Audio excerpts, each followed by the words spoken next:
បាទសូមគោរពស្វាគមន៍បងប្អូនអរគ្នាបាទស្វាគមន៍ថ្មីការចូលមកកាន់ channel ឆ្នាំខ្មែរនេះខ្ញុំមានរូបមន្តថ្មីមួយទៀតសម្រាប់បងប្អូនដែលមានបញ្ហាក្លិនមាត់ណាអញ្ចឹងបញ្ហាក្លិនមាត់នេះវាមានច្រើនកត្តាណាស់ដែលធ្វើឲ្យយើងមានបញ្ហាក្លិនមាត់និយាយឲ្យសាមញ្ញងាយស្ដាប់ទៅថាចំពោះបងប្អូនមួយចំនួនមានបញ្ហាក្លិនមាត់ដោយសារគាត់ដាក់ធ្មេញក៏មានបញ្ហាក្លិនមាត់ដែរដាក់ធ្មេញយើងទៅបើសិនតែចិត្តល្អទៅមិនសូវអីទេប៉ុន្តែបើសិនតែមានខ្យល់ឬមួយក៏មានជាតិទឹកជាតិអីហ្នឹងគឺស្អុយតែម្ដងទី2គឺបញ្ហាធ្មេញបើគាត់មានរកស៊ីធ្មេញហើយនឹងតកៅស៊ីធ្មេញបាទវាបែកអាកេមហ្នឹងទៅយើងមិនបានសម្អាតឬមួយក៏យើងមិនបានព្យាបាលឲ្យត្រឹមត្រូវក៏វាមានបញ្ហាក្លិនមាត់ដែរប៉ុន្តែនេះវាជាកត្តាខាងក្រៅសម្រាប់បងប្អូនយើងខ្ពុលទឹកអំបិលពុលអីទៅក៏វាអាចមានភាពប្រសើរឡើងផងដែរមួយវិញទៀតគឺបញ្ហាក្លិនមាត់ដែលយើងនិយាយទៅជះក្លិនមកពីខាងក្នុងតែម្ដងគឺបញ្ហាគ្រឿងក្នុងរបស់យើងថ្ងៃនេះយើងមកដឹងរូបមន្តថ្មីមួយទៀតសម្រាប់បងប្អូនដែលមានបញ្ហាទាំងអស់ហ្នឹងបញ្ហា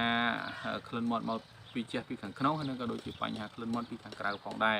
អញ្ចឹងបញ្ហាខាងក្រៅយើងចង់និយាយថានៅក្នុងមាត់នេះទេបញ្ហាខាងក្នុងគឺនិយាយមកពីជះមកពីគ្រឿងក្នុងរបស់យើងមកវិញ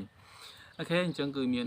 account TikTok បងស្រីម្នាក់ដែលគាត់បានចែករំលែកនៅរូបមន្តមួយនេះហើយខ្ញុំគិតថាវាមានប្រយោជន៍សម្រាប់បងប្អូនអរគ្នាអញ្ចឹងក៏យកមកចែករំលែកដល់បងប្អូនទាំងអស់គ្នា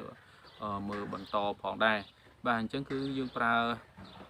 រូបមន្តគឺយើងប្រើងាយទេណាយើងប្រើគីមឈីអាធំមួយមកបាទហើយនឹងត្រសក់បាទត្រសក់ហ្នឹងគឺយើងប្រើត្រសក់ជប៉ុនក៏បានឬមួយក៏ត្រសក់ខ្មែរយើងហ្នឹងក៏បានដែរ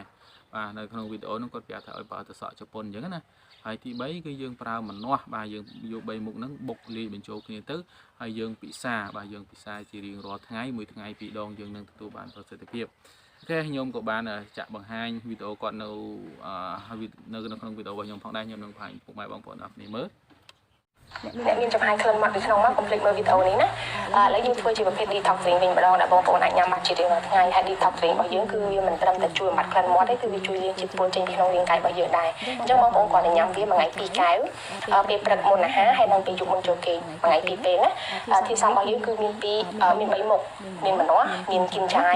គឺយកដើមធំបែបហ្នឹងហើយនិងត្រសក់បងប្អូនអាចយកជាត្រសក់ជប៉ុនបែបហ្នឹងព្រោះដោយសារវាមានជាតិឆ្ងាញ់ជាងត្រសក់ខ្មែរតែបើអត់មានទេបងប្អូនជំនួសដោយត្រសក់ខ្មែរក៏បានដែរត្រសក់បែបហ្នឹងគឺបរិមាណយើងយកស្មើគ្នាទៅដើម្បីយើងហាំណាតូចដើម្បីយើងយកទៅក្លុកអញ្ចឹងពេលដែលក្លុកហ្នឹងគឺយើងដាក់លាយជាមួយនឹងទឹកធម្មតារបស់យើងមកល្មមទៅហើយតោះមកយើងច្រោះយកតែទឹកមកដើម្បីយើងទុកផ្លាសេយើងញ៉ាំបានរយៈពេលមួយអាទិត្យអីក៏បានដែរអញ្ចឹងយើងញ៉ាំមួយថ្ងៃ2ពេលពេលព្រឹកមុនអាហារហើយនិងពេលយប់មុនចូលគេង detoxing គឺសំខាន់ខ្លាំងបំផុតវាជួយបំបត្តិក្លិនមាត់ហើយនិងជួយលាងសម្អាតជាតិពុលចេញពីក្នុងរាងកាយរបស់យើងអាចញ៉ាំបានជារៀងរាល់ថ្ងៃដោយសំខាន់គឺវាជួយដល់សុខភាពរបស់យើងដែរបាទគេអញ្ចឹងគឺដូចខ្ញុំបានប្រាប់ពុកម៉ែបងប្អូនអញ្ចឹងគឺរូបមន្តមានតែប៉ុណ្្នេះទេសង្ឃឹមថាពុកម៉ែបងប្អូននឹងយល់ហើយបើសិនតែមានកន្លែងណាមួយមិនយល់ឬក៏មិនអាចស្ដាប់តន់បងប្អូនអាចខមមិនសាកសួរកកវីដេអូខ្ញុំបានបាទចាំជួបគ្នានៅវីដេអូក្រោយទៀតបើសិនមកគុណសូមជម្រាបលា